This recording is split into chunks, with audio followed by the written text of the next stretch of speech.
Hi all.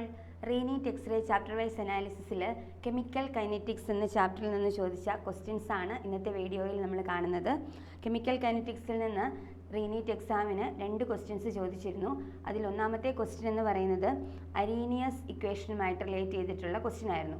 അപ്പോൾ chemical കൈനറ്റിക്സിൽ നമ്മൾ rate of reactions പഠിക്കുമ്പോൾ അതിൽ ഏറ്റവും ഇമ്പോർട്ടൻ്റ് ആയിട്ട് നമ്മൾ പഠിക്കുന്ന ഒരു ഇക്വേഷനാണ് അരീനിയസ് ഇക്വേഷൻ. എന്താണ് equation? K is equal to A into e raise to minus EA/RT അല്ലേ? K റേറ്റ് കോൺസ്റ്റൻ്റ് ആണ്, A അരീനിയസ് കോൺസ്റ്റൻ്റ് ആണ്, EA ആക്ടിവേഷൻ എനർജി ആണ്. ഇതെല്ലാം ക്വസ്റ്റ്യനിൽ തന്നിട്ടുണ്ട്. ചോദിച്ചിരിക്കുന്നത് ടെമ്പറേച്ചർ ആണ്, T ആണ് ചോദിച്ചിരിക്കുന്നത്. ഓക്കെ, അപ്പോൾ ഈ ക്വസ്റ്റ്യനിലേക്ക് നോക്കുമ്പോൾ ഇതിൻ്റെ ലോഗരിതം എടുക്കുമ്പോൾ നാച്ചുറൽ ലോഗരിതം ln(k) ഇക്വേഷൻ നമുക്ക് എഴുതാം. ln(k) is equal to ln(a) minus EA/RT. ഇതാണ് ഇക്വേഷൻ. ഇങ്ങനെ എഴുതാൻ കാരണം എന്താ? ഈ ഇക്വേഷൻ വെച്ചിട്ടുള്ള ഗ്രാഫാണ് ക്വസ്റ്റ്യനിൽ കൊടുത്തിരിക്കുന്നത്. അതായത് ln(k) versus 1/t graph, that is A straight line അല്ലേ, ക്വസ്റ്റ്യനിൽ കൊടുത്തിട്ടുണ്ട്. അപ്പോൾ നമുക്കറിയാം ഇത് ഈ ഒരു സ്ട്രെയിറ്റ് ലൈൻ ഗ്രാഫിൽ y ഇൻ്റർസെപ്റ്റ്, y ആക്സിസിൽ വന്ന് ടച്ച് ചെയ്ത് നിൽക്കുന്ന ഈ ഒരു പോയിന്റ് ഉണ്ടല്ലോ, ആ വാല്യൂ എത്രയാ? 6 ആണ്. അപ്പോൾ ഇതിലെ y ഇൻ്റർസെപ്റ്റ് എന്ന് പറഞ്ഞാൽ ln(a) ആണ്. അപ്പോൾ നമുക്ക് പറയാം ln(a) എന്ന് പറയുന്നത് 6 ആണല്ലോ. ln(a) 6 ആണ്. ഇനി റേറ്റ് കോൺസ്റ്റൻറ്റ് E² എന്ന് തന്നിട്ടുണ്ട്. അപ്പോൾ റേറ്റ് കോൺസ്റ്റൻറ്റ് K ആണ്. അപ്പോൾ K E² എന്ന് തരുമ്പോൾ നമ്മൾ എന്ത് പറയണം? ln(k) എന്ന് പറയുന്നത് 2 ആയിരിക്കും. ഓക്കെ, അപ്പോൾ ln(k) എന്ന് പറയുന്നത് 2 ആണ്, ln(a) എന്ന് പറയുന്നത് 6 ആണ്. അങ്ങനെയാണെങ്കിൽ നമുക്ക് ഈ വാല്യൂസ് ഒക്കെ ഈ ഇക്വേഷനിലോട്ട് സബ്സ്റ്റിറ്റ്യൂട്ട് ചെയ്ത് നോക്കാം. അപ്പോൾ എങ്ങനെയാണ് വരിക? ln(k) എന്ന് പറയുന്നത് 2 ആണ്. അപ്പോൾ 2 ഈക്വൽ ടു 6 മൈനസ് EA/RT എന്ന് കിട്ടും. അതായത് നമുക്ക് കണ്ടുപിടിക്കേണ്ടത് EA/RT ആണല്ലോ. അപ്പോൾ നമുക്ക് എന്ത് പറയാം? EA/RT എന്ന് പറഞ്ഞാൽ 4 ആണ് അല്ലേ? EA/RT equal to 4. 6 മൈനസ് 2 വരില്ലേ? 4 ആണ്. ഓക്കെ, അങ്ങനെയാണെങ്കിൽ നമുക്ക് ടെമ്പറേച്ചർ വേണ്ടത്. അപ്പോൾ നമുക്ക് ടെമ്പറേച്ചർ ഈസ് ഈക്വൽ ടു എന്ന് പറഞ്ഞ ഇക്വേഷൻ എഴുതിയാൽ മതി.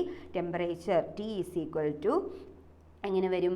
EA/4R എന്നാണ് വരിക. Okay, temperature is equal to EA/4R. EA question activation energy തന്നിട്ടുണ്ട്. 6.64 കിലോ ജൂൾ ആണ്. നമുക്ക് 6640 ജൂൾ എന്ന് യൂണിറ്റ് ജൂളിലേക്ക് മാറ്റാം. ജൂൾ പെർ മോൾ എന്ന് യൂണിറ്റ് എഴുതാം. താഴെ നമുക്ക് 4 ഇൻറ്റു 8.3 ആണ്. ആറിൻ്റെ വാല്യൂ 8.3 ആണ്. അപ്പോൾ അവിടെ വരുന്നത് 6640 ഡിവൈഡഡ് ബൈ 33.2 എന്ന് വരും അല്ലേ? 33.2, 8.3 ഇൻറ്റു 4 33.2 ആണ്. That is equal to 200 kelvin എന്നാണ് ടെമ്പറേച്ചർ വരിക. ഓക്കെ, അപ്പോൾ നമ്മുടെ ആൻസർ 200 കെൽവിൻ ആണ്. കറക്റ്റ് ആൻസർ ഓപ്ഷൻ 4 ആണ് വരുന്നത്.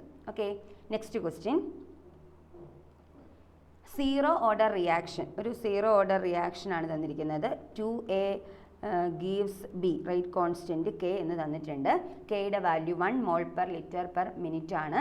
ഇനീഷ്യൽ കോൺസെൻട്രേഷൻ ഓഫ് A, നമ്മൾ A0 എന്ന് പറയും, ഇനീഷ്യൽ കോൺസെൻട്രേഷൻ അത് 2 മോളാർ എന്ന് തന്നിട്ടുണ്ട്. Time taken to complete 75% of the reaction എന്നാണ് ക്വസ്റ്റ്യൻ. അപ്പോൾ സീറോ ഓർഡർ റിയാക്ഷൻ്റെ റേറ്റ് കോൺസ്റ്റൻറ്റ് എന്ന് പറയുന്നത് K is equal to 1/T into initial concentration minus concentration at time T ആണ്. ഇതാണ് ഇക്വേഷൻ. ഇനി നമുക്ക് തന്നിരിക്കുന്ന റിയാക്ഷൻ, ഇത് A ഗിവിങ് B എന്നുള്ള റിയാക്ഷൻ്റെ റേറ്റ് കോൺസ്റ്റൻ്റാണ്. നമുക്ക് തന്നിരിക്കുന്നത് 2A ഗീവ്സ് B എന്നല്ല അല്ലേ? അപ്പോൾ നമ്മുടെ ഇക്വേഷൻ എങ്ങനെ വരും?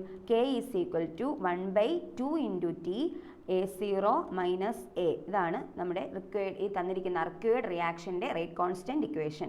ഇതിൽ റേറ്റ് കോൺസ്റ്റൻറ്റ് K തന്നിട്ടുണ്ട്, T ആണ് ചോദിച്ചിരിക്കുന്നത്. അപ്പോൾ നമുക്ക് T ഈസ് ഈക്വൽ ടു എങ്ങനെ എഴുതാം?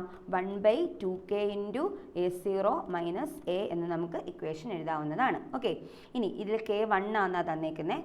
അതുപോലെ തന്നെ ഇനീഷ്യൽ കോൺസെൻട്രേഷൻ A0 അത് 2 മോളാർ എന്ന് തന്നിട്ടുണ്ട്. അപ്പോൾ കോൺസെൻട്രേഷൻ 75% കംപ്ലീറ്റ് ചെയ്ത് കഴിയുമ്പോൾ ഉള്ള കോൺസെൻട്രേഷൻ എത്രയാണ്? 75% കംപ്ലീറ്റ് ചെയ്തു എന്ന് പറഞ്ഞാൽ 2 മോളാറിൻ്റെ 75% കംപ്ലീറ്റ് ചെയ്തു എന്നാണ്. അപ്പോൾ എത്ര കംപ്ലീറ്റ് ആയി കാണും? എത്ര മോളാർ പോയി? 1.5 മോളാർ അവിടെ റിയാക്ട് ചെയ്ത് കഴിഞ്ഞു അല്ലേ? അപ്പോൾ തീർച്ചയായിട്ടും 2 മൈനസ് 1.5 ദാറ്റ് ഈസ് 0.5 മാത്രമേ അവിടെ ബാക്കിയുള്ളൂ അല്ലേ? റിയാക്ഷൻ 75% കംപ്ലീറ്റ് ആയി കഴിഞ്ഞാൽ അവിടെ 1.5 ഓഫ് റിയാക്റ്റൻ്റ് റിയാക്ട് ചെയ്തു. അപ്പോൾ ഇനി ബാക്കിയുള്ള റിമൈനിങ് എത്രയാണ് കോൺസെൻട്രേഷൻ കോൺസെൻട്രേഷൻ 0.5 മോളാർ ആണ്. ഓക്കെ, അങ്ങനെയാണെങ്കിൽ T is equal to 1/2 into rate constant 1 ആണ്, initial concentration 2 minus concentration at time T എത്രയാണ് 0.5 ആണ്. നമുക്ക് കിട്ടുന്നത് 1.5/2 എന്നാണ് നമുക്കവിടെ വരുന്നത് അല്ലേ. 2 മൈനസ് 0.5 എന്ന് പറഞ്ഞാൽ 1.5 ആണ്. 1.5/2 എന്ന് പറയുന്നത് 0.75 മിനിറ്റ് ആണ്. അപ്പോൾ നമ്മുടെ ഫൈനൽ ആൻസർ എന്ന് പറയുന്നത് 0.75 മിനിറ്റ്. ഓപ്ഷൻ 3 ആണ് ആൻസർ ആയിട്ട് വരുന്നത്. അപ്പോൾ ഈ 2 ക്വസ്റ്റ്യൻസ് ആയിരുന്നു റീനീറ്റ് എക്സാമിന് കൈനറ്റിക്സിൽ നിന്ന് ചോദിച്ചത്. നെക്സ്റ്റ് വീഡിയോയിൽ മറ്റൊരു ചാപ്റ്ററുമായിട്ട് നമുക്ക് വീണ്ടും കാണാം. Thank you all.